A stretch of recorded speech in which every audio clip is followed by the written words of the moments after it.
So today I have here the nervous system medications, of course by me.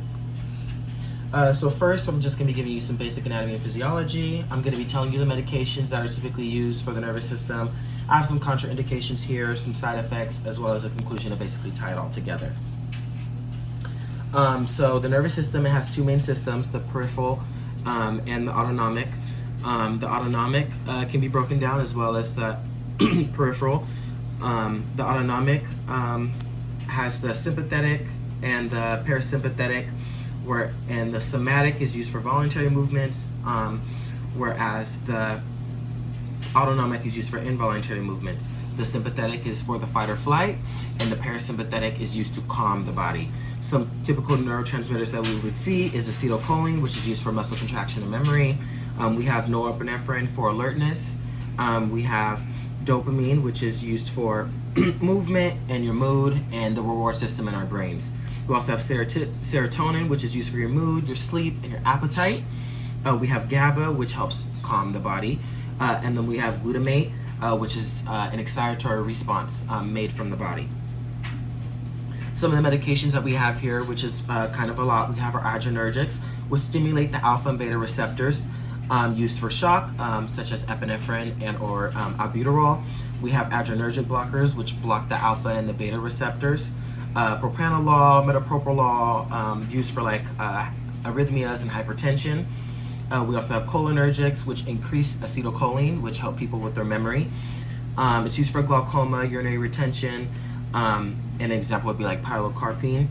An anticholinergic, which blocks acetylcholine, so it can actually decrease memory if you use it for a long time. Some typical ones would be atropine or scopolamine, which is used for COPD or asthma. We also have salicylates, which inhibit prostaglandins. It can be used for pain or fever. Some typical ones are like aspirin. We also have acetaminophen, which is pretty common. Most people know what that is, aka Tylenol, used for pain, mild pain or fever. We have some NSAIDs, which inhibit COX. It's going to be used for pain or inflammation, such as ibuprofen or naproxen. We also have opioid analgesics, which bind into the opioid receptors, which decrease pain, and they can also be used for cancer as well, to decrease the pain that is caused by cancer, which is morphine or fentanyl, of course medical grade fentanyl. We also have benzodiazepines, which enhance GABA, lorazepam, diazepam, alprazolam. We also have some hypnotics, which are used for insomnia. Tell me if I think I'm pronouncing this wrong, but temazepam. We also have anti-seizure medications, which stabilize the neuronal membrane. So if you end up shaking a lot, people who also have Parkinson's and stuff, which reduce the nervous system and actually cause problems, you would be using fentanyl or valproate. Some barbiturates, which decrease the central nervous system and are used for seizures or sedations. We have phenobarbital. We also have some central nervous system stimulants that are used for ADHD or narcolepsy. Some examples are amphetamines or modafinil. We have some MAOIs, which prevent monoamine breakdown, such as phenolazine.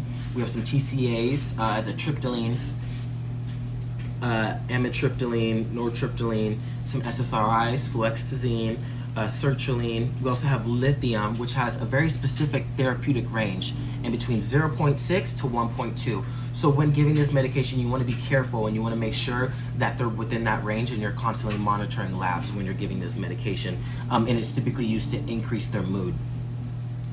And then we have some antipsychotics, which is typically used for like extrapyramidal symptoms and or tardive dyskinesia, such as haloperidol, risperidone. We also have some anti-Parkinsonian medications, which of course help with Parkinson's and restore the dopamine balance, such as levodopa.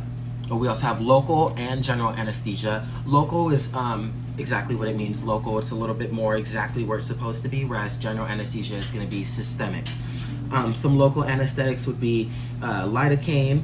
Typically when you get a tattoo, you use stuff like lidocaine as well. And then you also have general anesthetics such as propofol. And then we have some contraindications. Some common side effects that you'll see throughout all these medications is dizziness, sedation, confusion, orthostatic hypotension, NVD, as well as constipation. Some high-risk disorders that we do not want to give these patients medications for is such as severe liver and kidney disease, respiratory depression, substance abuse or history of substance abuse, pregnancy, and if you have any type of cardiac conduction disorders, such as like your AV, your SA node. We want to avoid people who have these disorders because it can increase the risk of their complications. So if it's actually going to make their disorder worse, we want to make sure that we're either one, closely monitoring the medications that we give to these patients, and or making sure they have frequent doctor's visits. This is the end of my presentation. I just want to make sure that you know that pharmacologic management of the nervous system requires a deep understanding of what we're actually giving these patients. And as well as the neurotransmitters that also affect the normal system of the body.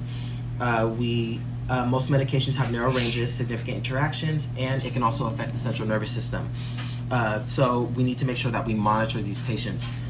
Safe administration, making sure we can recognize early signs, understanding the contraindications so it doesn't happen, and also educating the patients to make sure that we can recognize these signs early. So sometimes we aren't typically able to recognize these signs early.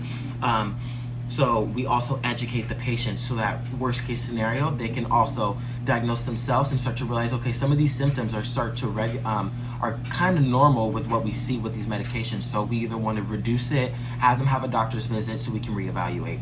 Thank you, I appreciate it, and here's my presentation.